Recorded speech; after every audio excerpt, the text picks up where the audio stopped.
Hello everyone, thank you for joining me today. This is Taliesin McKnight. Today I would like to talk about traditional, authentic Kabbalah. And I would like to present traditional Kabbalah for everyone.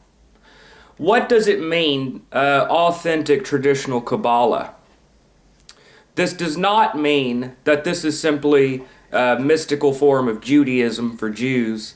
What this means is that we are going back to the roots, back to the source of the Kabbalah, and presenting it for people of many different backgrounds and many different faiths. There is so much information out there, but very little information goes to the simplicity, the source. It's like looking through a window that is foggy.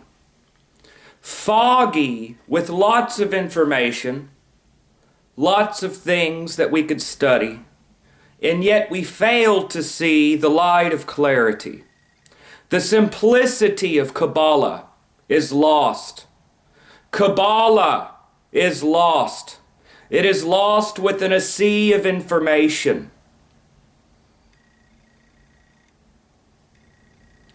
Many of the books out there fail to address the heart, the source of Kabbalah. And here we shall try to remedy this. What is the seeker to do when they read and read and read, and yet fail to have a true understanding? We are in a sea of information on the Kabbalah. We understand the Tetragrammaton. We understand the pillar of mercy, the pillar of severity. We come to understand that Binah corresponds to Saturn, but it's also the mother, and gives order from the light of Chokmah, and then it becomes Zeranpin, the letter Vav, and Tiferet, and that there's the four worlds of Atzilut, Bria, Yetzirah, and Asiya. We understand that there are 10 Sefirot on 3 pillars, and that there are different triads.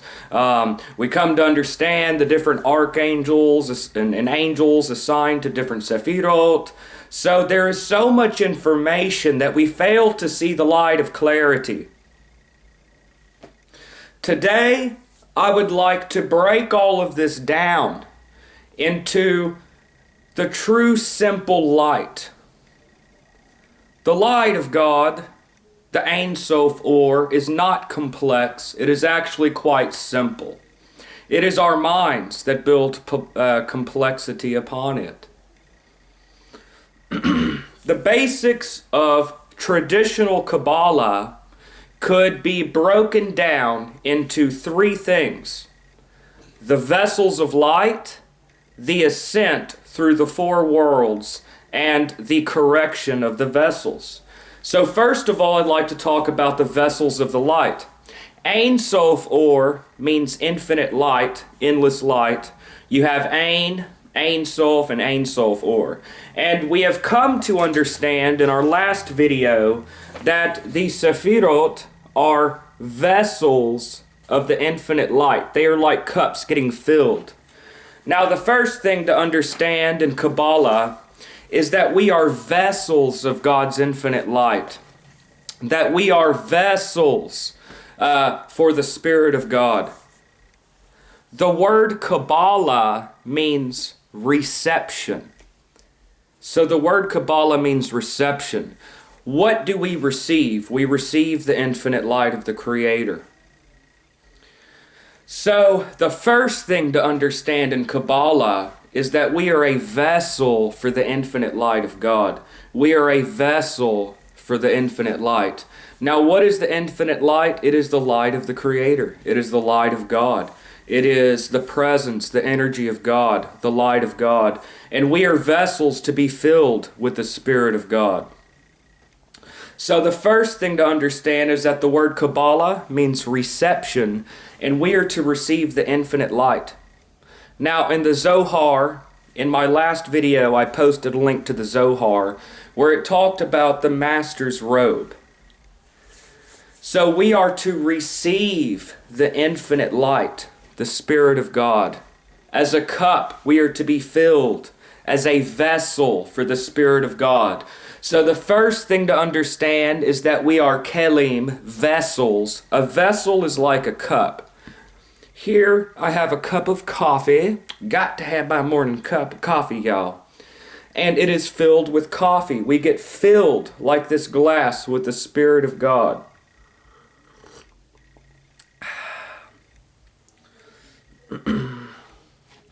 Perhaps we've all met righteous individuals that are holy and close to God. They walk with God. They are filled with the Spirit of God. Christians may understand this as being filled with the Holy Spirit. Sort of the same idea. Being filled as a vessel with the Spirit of God. Now this requires a connection with God. Having a spiritual connection with a higher power. So the starting point in Kabbalah is having a relationship with God. Now, as I said in this video, this is not just for Jews or Christians. This could be applied to people from many different faiths and backgrounds. Let's say that you are Wiccan. You have the goddess and God. Okay, build a connection with the goddess and God. Learn to have a connection with the Lord and Lady, to where you walk with the goddess and God. You feel their presence. You become filled as a vessel with the Spirit of the goddess and God. You walk with them.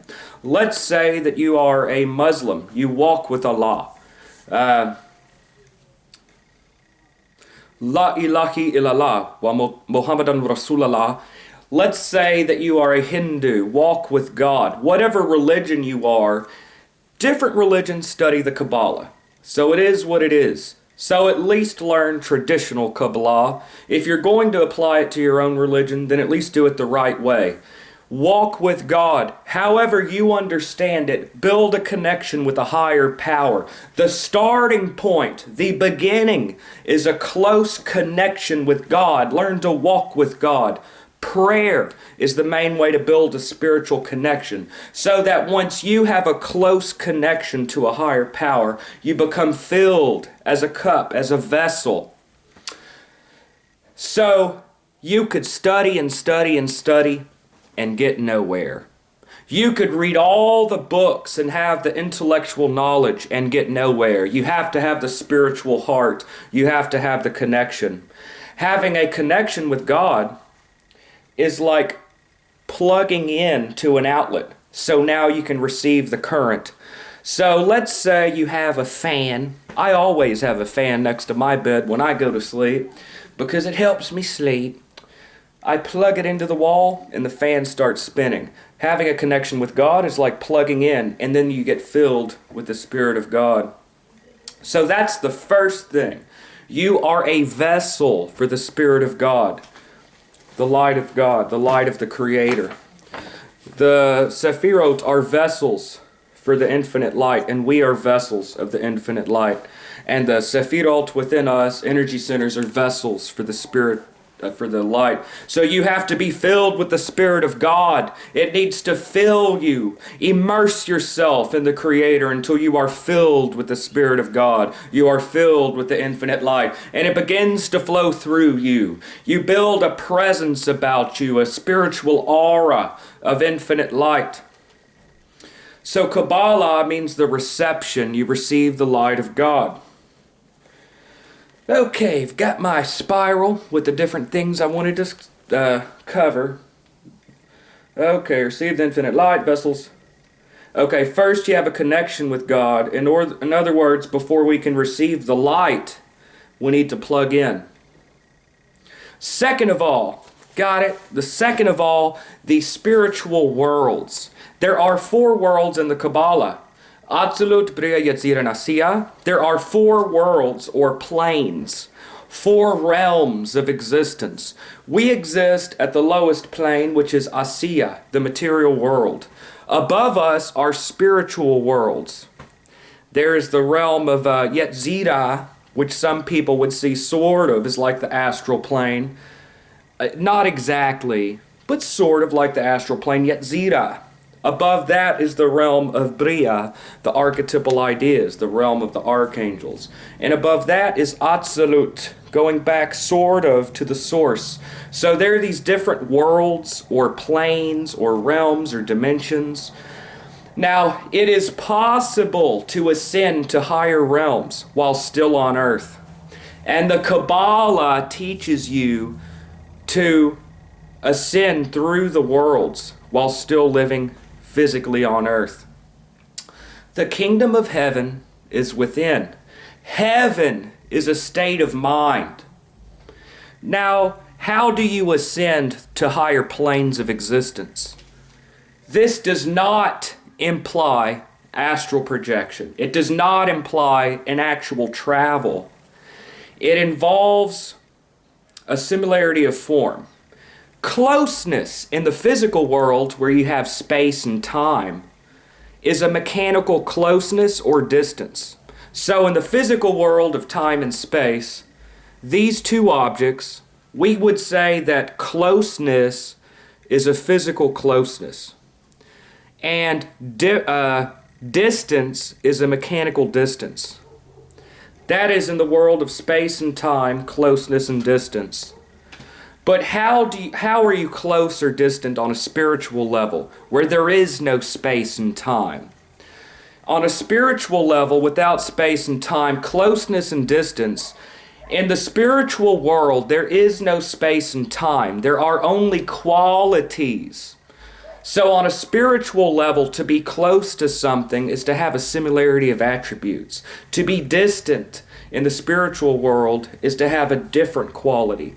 So in a world without space and time, there are simply qualities. So let's say that my friend likes comedy, and I hate comedy. I'm a real serious person. Don't like comedy, y'all. If he loves comedy and I hate comedy, you could say that spiritually we are distant. We have a different attributes. But let's say that my buddy likes comedy and I love comedy, and we like the same actors in the same movies. You could say that we are close. Spiritual closeness by similarity of properties. Two people can be in the same room and be worlds apart because they have different qualities. So the way to ascend to higher worlds does not involve some kind of astral projection. It involves a similarity of qualities. Once you become a holy person and you reach the spiritual heart of love, when you love other people and you resonate at a level of universal love, then you resonate at a higher level, a higher frequency of love. So this love vibration, you are spiritually vibrating at a higher level. So that although physically here, your soul is resonating at this higher plane. And this is how you ascend through the worlds, by gradual enlightenment and by a similarity of form. So that while you are physically on earth, at a spiritual level, you could be way up in Berea, in the realm of the archangels. So the kingdom of heaven is a state of mind. It is a state of being. The kingdom of heaven is within. The kingdom of heaven is a state of being.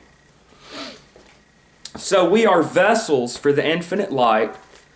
Kabbalah means reception. We receive the Spirit of God, and we ascend through the planes of existence. So we are vessels of the light of God, the Spirit of God. We get filled. We ascend the worlds, the planes of existence by a similarity of attributes. And third, the last thing I'd like to cover is the correction of the vessels. We have two things going on. Receiving the light from above, ascending up the planes, going up. So two opposite things are happening. We are receiving light up from above down, and we are ascending the worlds from down up. So receiving light and ascending. Now as we are receiving the light of God, and as we are rising through the planes of existence, we correct the vessels as we ascend the tree of life. So in the world of Malkut, we learn to overcome our appetites. We learn to master our material form. We learn to overcome our cravings and our desires so that we master our body. We master our material world. Then you ascend to the next level. Now, also balance. You learn to balance netzach and hold. You learn to balance chesed and gevurah. So as you master different qualities within yourself, and as you learn to balance the masculine and feminine attributes of yourself, you correct the vessels. So 3 actions are occurring. You receive the infinite light of God coming down. You are going up the tree of life. So 2 things, light coming down and you going up. And as you go up the tree of life, you correct the vessels. And this, in a sense, is Kabbalah. Now, one more thing I wanted to cover. This is understanding traditional, authentic Kabbalah. You are a vessel for the Spirit of God. You rise through the plains, and you correct the vessels on the tree of life. Let's see. Now, this is traditional Kabbalah for everyone. Whatever religion you are, this is traditional Kabbalah. We are going back to the source, y'all. But for interest's sake, how does a Kabbalah group work with a bunch of Jews? How does this work? A group of Kabbalists with Jews, or maybe Christians, how does this work? Like I said, this is Kabbalah for people of, you can be any religion. But for interest's sake, how does a group of actual Kabbalists work? They will get together and study the sacred text. So you have a group of Jews or a group of Christians studying the sacred text. And the way that they study is using Kabbalah. Let's see. So they're all studying the Bible. Well, here it says the tree of knowledge of good and evil, the fruit of knowledge of good and evil. The word knowledge is dot. But over here, yada, the same word kind of, has to do with the knowledge by union. So what did this mean? So really looking at the mysteries of the Torah, and then you have this mysticism. So that's how that works. Now, since I am on the subject of traditional Kabbalah, my next video, I will look at the sacred text. We will be looking at Genesis 11, the Tower of Babel. So this mysticism could be applied to anyone. But since we are delving into the traditional Kabbalah, we will be looking at the Zohar. The Zohar is a text that analyzes the esoteric meaning of the first five books of Moses. So in our next video, we will look at the Tower of Babel and look at its esoteric meaning. The Tower of the Self, y'all. Just a hint. And so I will do one more video on the Zohar and the Tower of Babel. Then we will move on to other subjects. So one more video on the Kabbalah, and then we will move on to tarot or whatever else we're doing. So one more on Kabbalah, y'all, and then we'll be done for this subject for a while. But anyways, that is traditional Kabbalah for everyone. The light of simplicity. There's so much information out there that we lose the simplicity. It is simple. Receive the Spirit of God, ascend the worlds, and correct your vessels. Thank you for joining me, and once again, this is Taliesin McKnight, and take it easy, y'all.